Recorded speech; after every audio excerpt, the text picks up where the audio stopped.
नमस्कार दोस्तों, आप सभी का बैक पेन रिलीफ प्रोग्राम के वीक 5 में स्वागत है।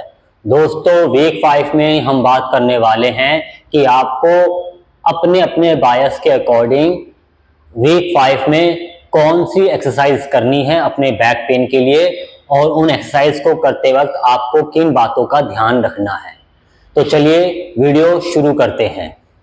अब हम बात कर लेते हैं कि वीक 4 में फॉरवर्ड बायस वालों को एक नई एक्सरसाइज शुरू करनी है जो कि उनके लिए वार्म अप एक्सरसाइज है, जिसका नाम है कैट कैमल एक्सरसाइज, जिसको हम व्यायाम आसन भी कहते हैं। ठीक है, तो अगर आपके एक्सरसाइज फॉर्म में व्यायाम आसन लिखा हुआ आए तो इसका मतलब ये है कि हम इसी एक्सरसाइज की बात कर रहे हैं। ठीक है, तो इसकी हमें प्रैक्टिस करनी है।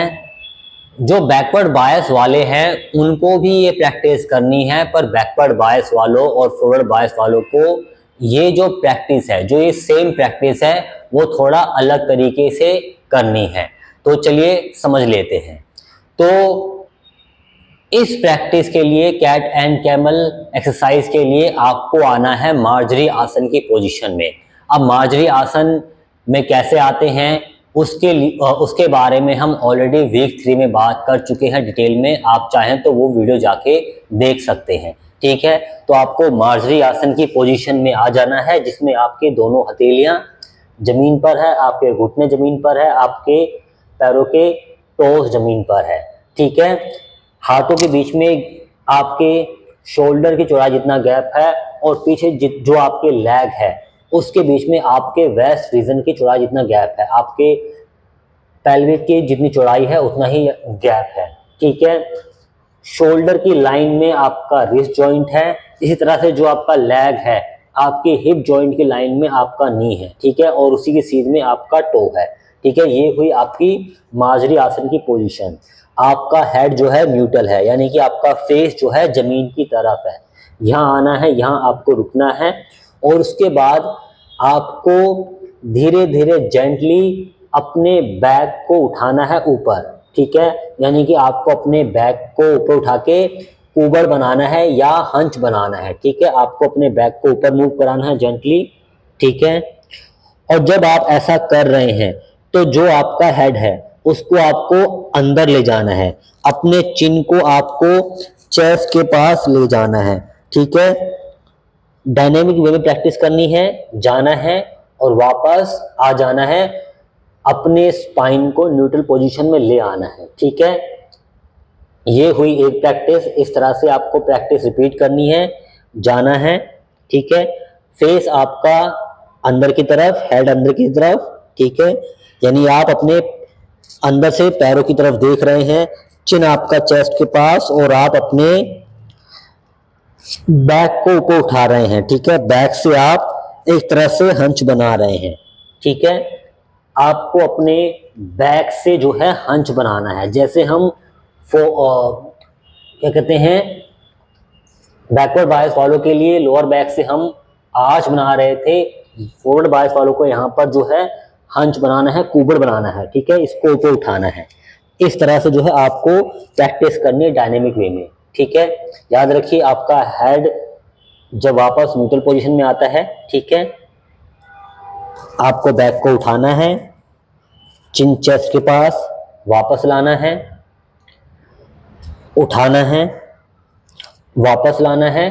ठीक है, इस तरह से आपको करना क्या है कि जब आप पहली बार प्रैक्टिस करें तो आप 4 से 5 बार इस प्रैक्टिस को करके देखिए।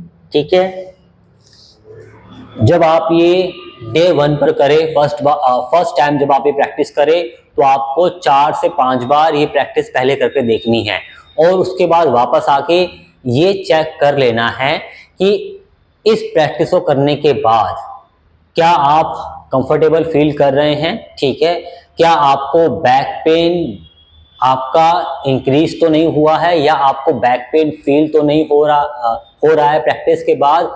अगर ऐसा हो रहा है, यानी कि प्रैक्टिस के बाद आपको बैक पेन फील हो रहा है, तो आपके लिए अभी ये सही समय नहीं है ये प्रैक्टिस करने का, यानी कि आपकी बॉडी अभी इस प्रैक्टिस के लिए तैयार नहीं है, तो आपको अभी रुकना है।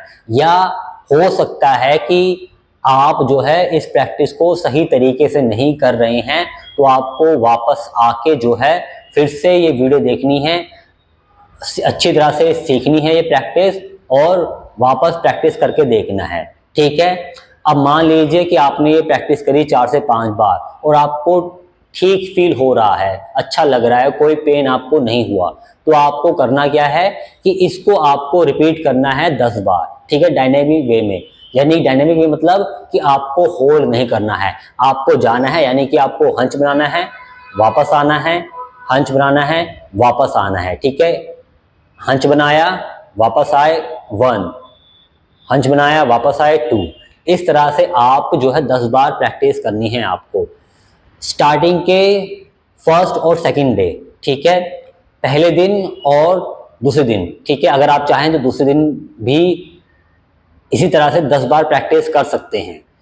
उसके बाद तीसरे दिन से या दूसरे दिन से भी अगर आप चाहें तो इसको, अभी आपने एक सेट किया 10 रिपीटेशन का, आप जो है दूसरे या तीसरे दिन अगर आप चाहें तो आप जो है 3 सेट कर सकते हैं, यानी कि 10 रिपीटेशन आपने किया डायनेमिक वे में, उसके बाद आपको 10 से 20 सेकंड रेस्ट लेना है, फिर आपको 8 सेट करने हैं, 8 रिपीटेशन करने हैं।